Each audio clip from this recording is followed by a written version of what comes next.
All right, welcome out there in Facebook land at Jazz at Illinois. If you want to catch the stream, every Friday here, Central Standard Time, we do our Jazz Forum from Smith Hall, room 25 on the campus of the University of Illinois.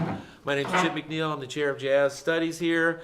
And today, as we did last week, we have really wonderful guest artists here. One of them goes back a long way with me, Mr. Phil DeGreg, he's a professor emeritus from Cincinnati Conservatory of Music.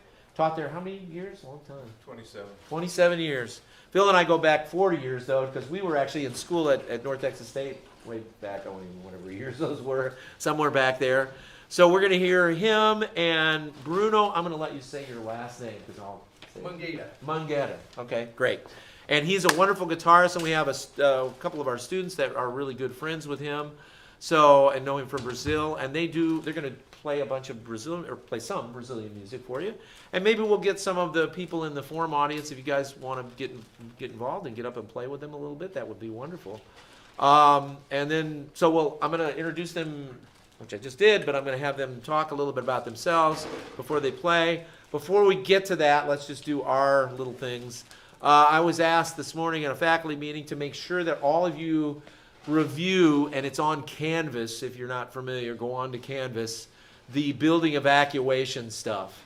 God forbid we have, a terrorist or somebody with a gun or something running around, but it's happened. So you need to really review the thing on Canvas about the building evacuation, what you're supposed to do, run, hide, fight, all that stuff. But it's all on Canvas. You can go there and check it out and read about it, where you're supposed to go in this building or what you're supposed to do with something like that, or you encounter somebody like that. Let's pray nobody ever has to do that here. We've been really lucky, but you never know. So just be ready for that. The other thing I wanted to mention too, more scholastic, is midterm grades for freshmen. Faculty and TAs, make sure that's coming up. It's not yet, but it's going to come out here in about a week or so. Midterm grades for freshmen are a requirement for us, so we have to make sure that we turn in a midterm grade, whether you're a TA and you're teaching lessons to a freshman, whether you're faculty teaching a freshman, okay? So make sure those are in. It's just the freshmen. That's the only thing about that. Let's see, what else? Other gigs in town, thanks to you. I know we had the first club gig of the semester. Pat Harbison's group was nice enough to go early in the semester. It's tough with young groups, but I know they did a great job over at Seven Saints last night, so thanks to all the people that maybe went over there and checked it out, and to the group for playing over there. I'm sorry I couldn't get over there. I had another gig that was kind of overlapped with that, but we'll try to get there. But those are starting now, and if you're not sure about when those dates are, they're all posted right outside room 11 around the corner, all the club dates, and they're coming up, and they're all, I want to remind you, they're all at different times and dates. They're not uniform like we've had in the past, so make sure you check the dates and make sure, please, just to make sure you're showing up and getting to the right place at the right time, okay? Let's see, what else? I think that's everything. All right, so I can get to Phil and Bruno. Let's do gigs. Anybody got gig announcements or recital announcements? I know it's a little early for that, but... So, September 28th, the Chip McNeil combo will be playing I don't remember what my own gigs are anymore. Yes. I just show up. But the Chip McNeil Jazz at Illinois combo will be playing at the Hula Hands next to the I Hotel. Yeah, okay. From 6 p.m. to 8 p.m. Yeah. So, yeah. I did that last night. So it's a really nice venue. We had a really nice crowd last night too, and they're very appreciative, and they want to get more music in there. So I'm really trying to push them to do some. As is Neal Street Blues. We're going to try to get a jazz brunch, maybe go in there is that on Sundays? Saturdays, which would be great. So we really want to, if you're out and about and you want to get something to eat, go over to Neal Street, get some barbecue. If you want to, or go to Hula Hands and support and tell them you're a musician and that you'll support the groups that go there. It's just two other venues beyond the Rose Bowl and Seven Saints that we can use here in town. So it's great. Shane Andress, Noah Treat on sax, Elijah Hill on piano, Connor on bass, Dexter Neal on guitar, and myself on drums. Right on. So go check that out. Anybody else? Gigs or recitals? Yes, Nick. The Peter T. Arena Nanas will be performing this evening 5 to 7 at Meadowbrook Park as part of the 19th annual Jazz Walk. There's another member of the room who also has a gig that evening, who will probably announce it very shortly. But yeah, it's a really nice tradition for the last almost 20 years, and so our group is going to be performing Yeah, they have a lot of groups out there in the park at Meadowbrook Park for the Jazz Walk, so go support that if you're out and about, and it's beautiful outside. Yeah, Ethan. Also part of the Jazz Walk, Jonah and I playing a duo set. Beautiful. One for the cocktail hour at 3:30 Okay. at the barn, and then we play in the park at 5 as well. Okay, go check that out. Anybody else? Somebody up here have another one? No? Was that it? Oh, Stefan. The concert jazz band will be playing at Thank the you. Rose Bowl from 5:30 to 7:30 on Monday. Okay, so go check that out. Anybody else before I tell you? Rich. Yeah, tomorrow night, it's not a jazz gig, but Symphony de Camera is playing at the Great Hall in Cranmer. A lot of great faculty members are in there, all French music. Jonathan Keeble. Keeble's playing a flute Flute. concerto, Ian Hobson a piano concerto. It's all French music. It's beautiful, it's good orchestra. And then Sunday at the Rose Bowl, 3 p.m. is Andrew Danforth coming back for a CD release gig at the jazz. His new album and Homegrown is spectacular. It's really great. Yeah, so check it out. Go see if you can check both of those things out. I know Larry's playing on the concert as well. Larry, Ian yeah. Hobson is he's the conductor and playing some. Yeah, he conducts and Yeah. plays piano. Yeah, It's so- pretty spectacular. So go check it out if you can, and go check out Andrew. I'm sure his CD sounds wonderful. I got a copy of it. I just haven't had a chance to check it out, but I'm sure it's great. And then tonight, if you're totally bored, 5 to 7, I'm playing with Jeff Helgeson over at the Rose Bowl. So come over and check us out. We're just going to play straight ahead jazz, if you still remember what that is. Okay. Anyway, all right. Now, without further ado, I want to introduce my good friend Phil DeGreg and Bruno Mangueira. How about a hand for them?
complications in it. I still have to read it.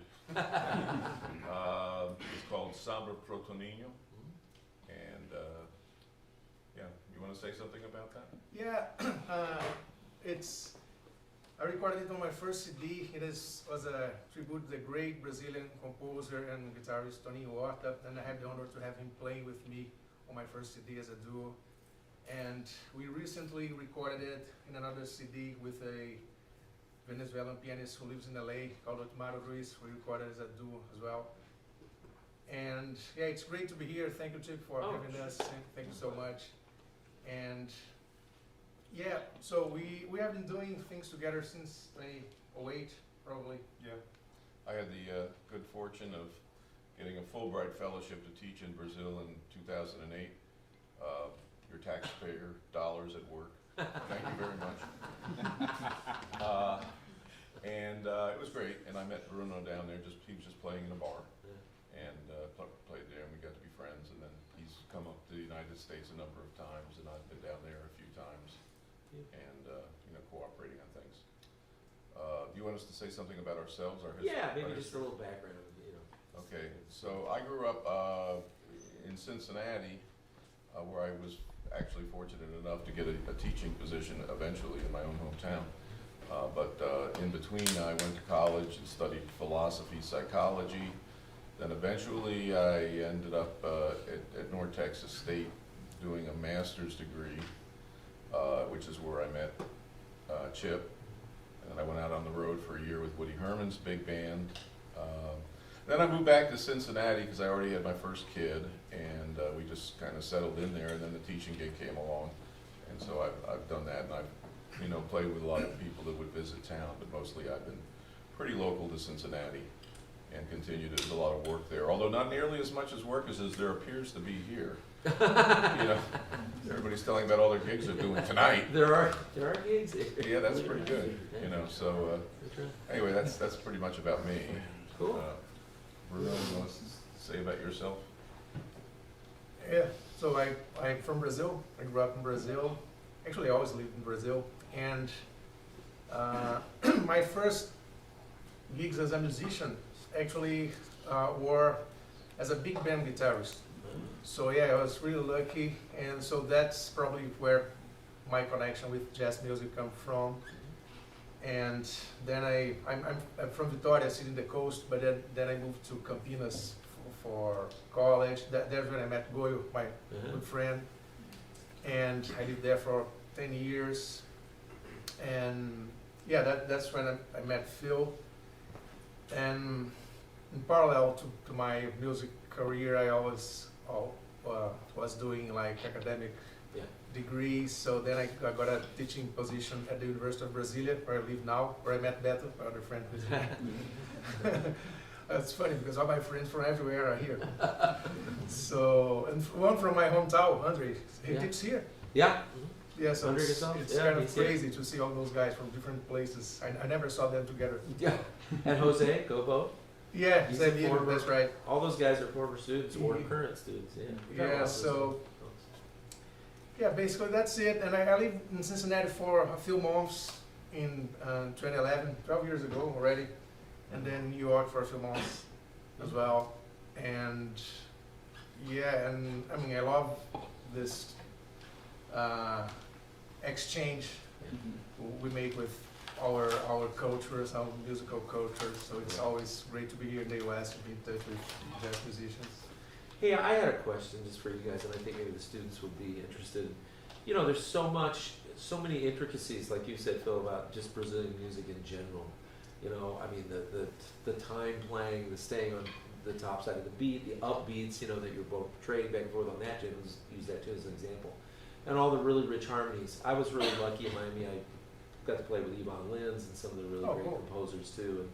And that was always the thing when I would go to Brazil for different things. It's just even little kids, were playing like these incredibly, complex, for their age, like 8 years old, and they're playing tunes like that, that have a lot of chord changes. And our young kids, in junior high school are not even close to that. So I think it's really cool. What do you have any? Just, I don't know, I don't want to say explanation, but just reasons maybe why it develops like that in Brazil differently? Yeah, we have been talking about it Yeah. Especially since that thing, we did something with the American Embassy in Brazil. Okay. So we needed to put together a workshop Yeah. about the cultures and things, and we realized that probably during the slavery Uh-huh. time, there, look, I didn't know that. He told me that the slaves weren't allowed here to play percussion, but in Brazil they were. So I think maybe that's a reason That's for all, what, I mean, of the level of singers here is so high, and the percussion thing in Brazil is so rich because Yeah. all it has a lot to do with the African Brazilian religions as Yeah. well. The many rhythms we have there, so it's probably come from, and we don't actually know how much of that also come from the original how does that, Indians. Yeah, The Indian local- population, I guess. Yeah. you could say. So we don't know Native exactly, population. but for sure a lot of that comes from Africa. The rhythm. Cool. Yeah, probably. And the harmonies, I mean, like even that last tune, and that's what's so cool about listening to that at the end where you have the little thing like from Firm Roots, we're going down from the minor to the sus chord, and then sus by nine. Yeah, You yeah. got some really interesting, cool things, and the tritone down harmonies and different keys that are moving around in that. It's always, I love playing that music, and it's just great and wonderful too. My observation of, the Brazilian, like Ivan Lins is a Yeah. great example. I mean, he hears harmony in a different way. Yeah. I'm sure here, in a jazz program, they emphasize, functional harmony as in 2-5-1 and all of that. And, they a lot of that in Brazilian music, but in Brazilian popular music, but they also, I think the popular music is even more strongly informed by European harmony, European classical music. And so somehow harmonically, there's just different ways that things come out. For sure, jazz and Brazilian popular music have cross-fertilized. I mean, so much, and now everything, of course, on the internet, everything is everything. But influentially, like a big band in Brazil. Am I right? They're influenced by, United States had a bass in Recife, and they were listening to radio performances of big bands, so they got that idea, but they used Brazilian rhythms Yeah. and things. I mean, the old Rangers, Yeah. they would go to the movies in Brazil for many sessions of the same movie Yeah. just to transcribe Check them out. whatever was going on with. Yeah, Goyo has said that. Yeah, Goyo It's- knows everything about that. Yeah. Cool, very cool. So, Questions? I Yeah, got go. one. So that formation is really interesting. You have like two chordal instruments and all that. So my question is, what is the challenges of having like a formation like that, a piano and a guitar? And I would like to hear like what kind of recordings. I know what Bruno is gonna say, like what guided him like with this formation. But I would like to hear like what is like how it changes the approach when you guys playing together versus like playing with a trio. Like how you guys deal with like this kind of conversation between guitar and piano. badly. No, I'm still trying to learn how to play this kind of time feel. I mean, when we're doing the Brazilian things. We do, by the way, when we were down in Brazil a couple weeks, I mean, what we generally do is we'll play an American tune, play a Brazilian tune, play, because, every American goes to Brazil, people want them to play American music, and then vice versa here, so it's a way of keeping everybody happy. But for me, just trying to keep time well is a challenge and something I'm always needing to be working on. Harmonically, and this is another thing that I noticed between jazz and Brazilian popular music, is that the harmony in MPB, music, Brazilian popular music, which is sort of the analog to jazz in a way, less improvisation. The harmony is pretty set. In other words, you don't just randomly add a flat 9/13 onto a dominant chord. And that of course, if you're playing with another harmonic instrument, that clarifies things, and everybody's going to be doing the same chord. Whereas in jazz, especially, if I'm playing in a quartet without a guitar player, I can feel led to do any kind of dominant alteration that I might feel like. So that's one big difference. Mm. The recordings, I mean, and then I'll let Bruno talk. Certainly the recordings of Cesar Camargo Mariano and Elio Delmiro, right? Delmiro. And then on the jazz side, what's the classic template for that? Is you guys know? I mean, Undercurrent? Hmm? Undercurrent, Bill Evans and Jim Undercurrent, Hall. yeah, Bill Evans and Jim Hall recordings. Yeah. That's kind of in my ear to do that sort of thing too. So, Cool. you know, He already knows what I'm going to say. So yeah.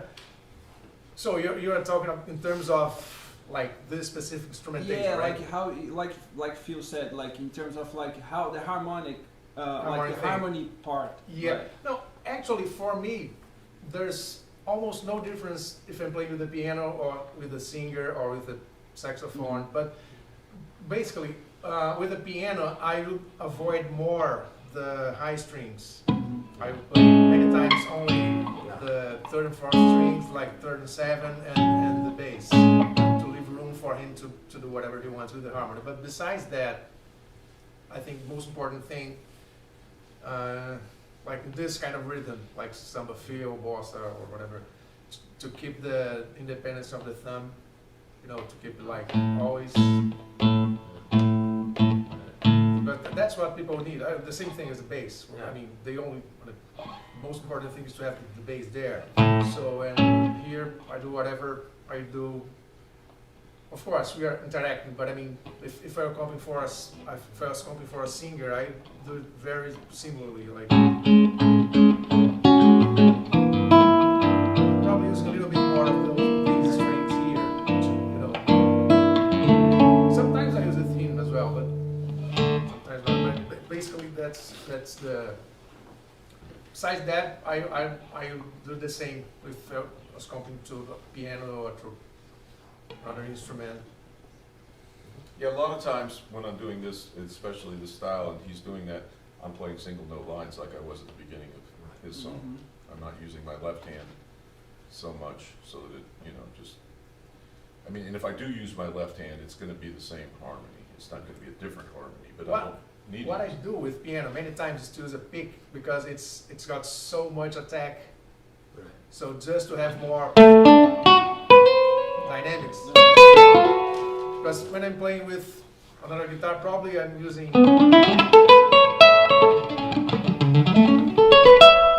Sometimes with the piano, just to have Yeah. more sound. Sure. Yeah, you're both the percussion instruments, Yeah. at the same time. But you can see also that I'm switching to when he's playing the lead, I'm switching to the bass note on the piano. Mhm. And I'm not very good at that yet, I mean, it's making that transition cleanly is something that I really need to learn how to do better. But I'm interested in it, Yeah. You want to do is there just like a straight ahead tune so they could hear how we do a jazz tune? Sure. All right, sure. Yeah, what's the standard you want to play? Yeah, let's play. That's all. That's all, okay, what key was that? I don't know actually. Pick a key.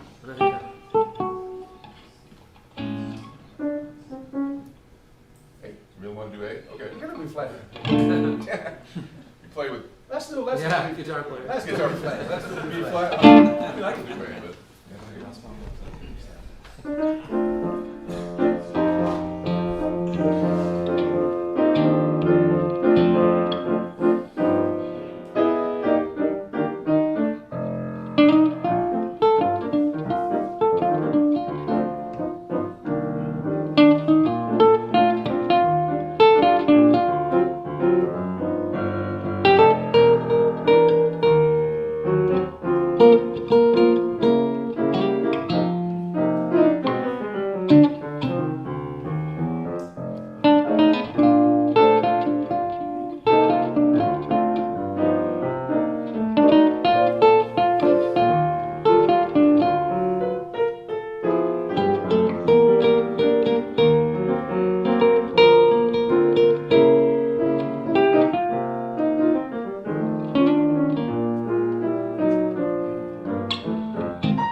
jumping out of their seats. Yeah, they're leaving. No. Invited to play and they run out the door. Run away. Yeah, beautiful. You want to play, Chip? You got your line? I'll have to go get it, but I will. Just You're go ahead leaving and too. start. Do whatever you guys want to do. Yeah. We could play maybe, especially, since Bruno's here, we could play a... What's that? Jogral. I don't know what, I mean, which one is that? How complicated? It's a little bit of a weird form. It's like Yeah, it's- 10, 10, You 8. can play it with 10, us, 10, 8, you know. 10. I know, even what's the key? It's on D major.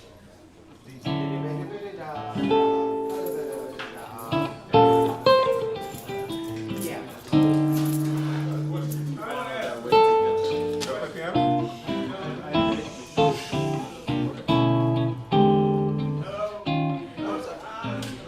Yeah, in our ensembles, we generally have guitar and piano.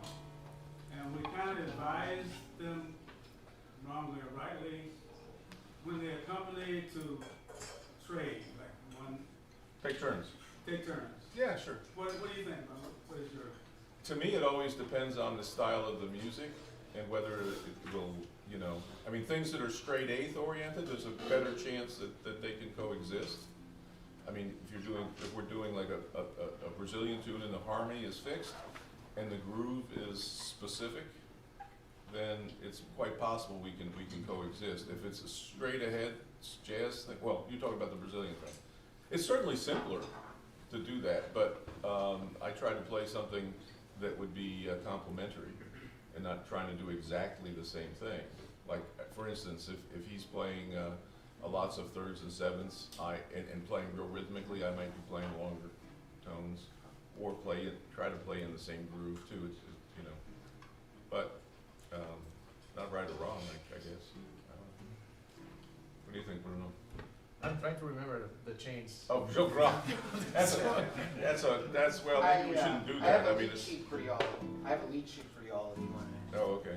Is that the one with those, Yeah. those 50 Yeah, yeah. G's? I Okay. want to throw it here, just right Or just even just read it from there. It's kind of tiny. It's important to tell that song was written by the great. Java. No, Phil no, Machado. that's what I'm saying. Is That's this a a two-page common thing? mistake. Yeah.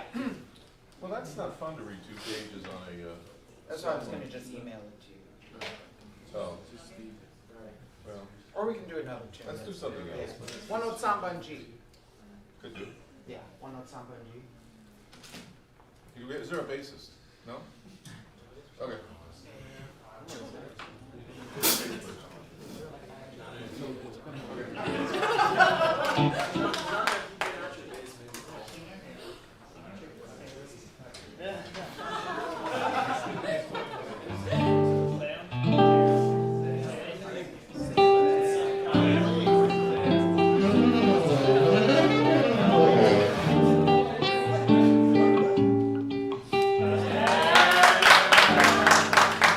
Bass player. There's the last A, right? The last Up A. on Sugar Isle, that's way too much. Yeah.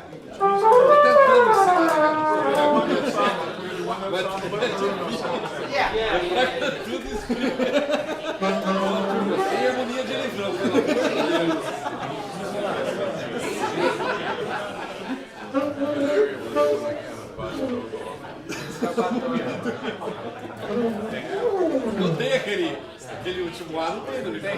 Não tem. Fala outra coisa. Ele sabe. É, tá tocando com você, não sabia, né, velho? Ela toca com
wonderful guys. They're playing beautifully. How about another hand for Phil DeGreg on the piano? And Bruno Mangueira. Close. Sorry, I apologize. Portuguese is not very good. Any questions, though? Yes, Katie. So, at least in my experience, my question is more about like, what are your differences in playing Brazilian music that's primarily played like by Brazilians in Brazil versus playing these tunes that like are more like, even though they're still Brazilian tunes, they've been adopted by jazz musicians. Like, is your experience playing them different? Like playing like strict like Brazilian music versus like what jazz musicians? Oh, I see. as Brazilian Playing music? at home and playing here. Yeah. Yeah. No, it's similar. I mean, people don't exactly play it the same way, but I mean, it's pretty similar. So here, for example, especially having acoustic bass and things, sometimes I just don't play the basses. Yeah. Just actual one. But in Brazil, if there's a bass player together, maybe I'm gonna do that as well. I think I could add to that question is that some of the harmonies are different here. Yeah. And back at home, some of the even the famous bossa novas, just like this one, there in Brazil we sometimes play different harmonies. But the apart from that, Yeah. You know, the first time I went to Brazil, I was asking my friend Renato, and I was saying, I think I was asking him about, well, what was the tune? Anyway, I said, what are the right changes on this song? And he said, oh, the ones in the real book are fine. And then what I came to realize was these were all popular songs, right? Just like all of our standards were popular songs. And I found that, if you listen to a lot of recordings of Brazilians playing, they go ahead and they change chords around as they like to, just like we do with American standards. So, I found so many different ways to play. He was using some substitutions. Right. And then if you hear somebody's recording, they're doing some other substitutions. So, there are accepted ways, I think, that people will play them, and they may be slightly different than what Americans do. Yeah. God knows the first real book had desafinado without 4 bars in it. Yeah, I know. So, that was a big difference. Yeah. But, the idea is, I would suggest if you're gonna learn changes, is to go to an original source, just like anything else. Well, that's not true with American jazz standards, because you don't necessarily change as jazz players don't use the American, the music theater changes. Right. But go to, a singer, Yeah. go to listen to Frank Sinatra or whatever, and get good sets of changes that way. And same thing with Brazil. I listen to Jobim records. Yeah. And then I find out what did Jobim actually play, and then I hear somebody else that's recorded that's Brazilian, and they've changed some stuff up, in sometimes in major ways. So. One of the things I wanted to say, I'm just noticing, Phil and I haven't gotten to play together for a long time on a regular basis, but I noticed when he was playing this music with Bruno, and he even did it on that bossa nova, even with the full rhythm section, he had a tendency to just pretty much play single note lines and very, very little comping compared to what he would normally do from our past, and maybe playing it if it was just, a trio without any kind of guitar player or another comping instrument, Well, one of the things, and I'm taking up all the conversation. No, it's all right. One of the things I notice, between Americans playing Brazilian music is in general, if they're doing bossa novas, they're going to be softer. Yeah. They're going to be softer. The phrasing is going to be lighter. You agree with that? Phrasing is like, he doesn't. Yeah, kind of. Yeah. Depending on what's going on, it Yeah. depends. There's some people who are more jazz influenced. Yeah. American jazz players. And for me in specific, I try to phrase in more the kind of lines that the way that the rhythm rhythm feels. The way just the way I hear people phrasing the things, which is straighter eighth notes maybe, but Yeah, that's the thing, because many times we even with the melody we would do the division like on the second and fourth, 16th. Right. Basically, so if you have a phrase like, I don't know, the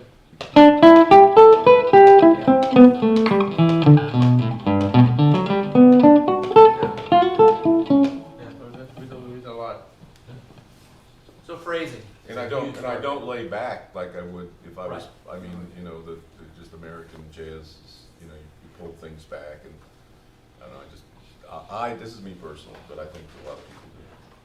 But you also playing piano with the bosses. There's a lot of Jobim on your playing, which is great. As you said, Oh, I straight from the appreciate that, yeah. source. I love this music. Yeah. And I listen to it a lot, you know, and, I mean, I'm never gonna fool any Brazilians into thinking I'm a Brazilian player, but it doesn't matter. You know, I just try to get as close as I can and, you know. And then I also don't get on people for not being authentic about anything, music. If you're listening, that's the main thing. You asked the question about the guitar and the piano. I mean, the most important thing is that you're, like, really have your ears on each other, Yeah. you know, and then. Well, how about a hand for these two guys?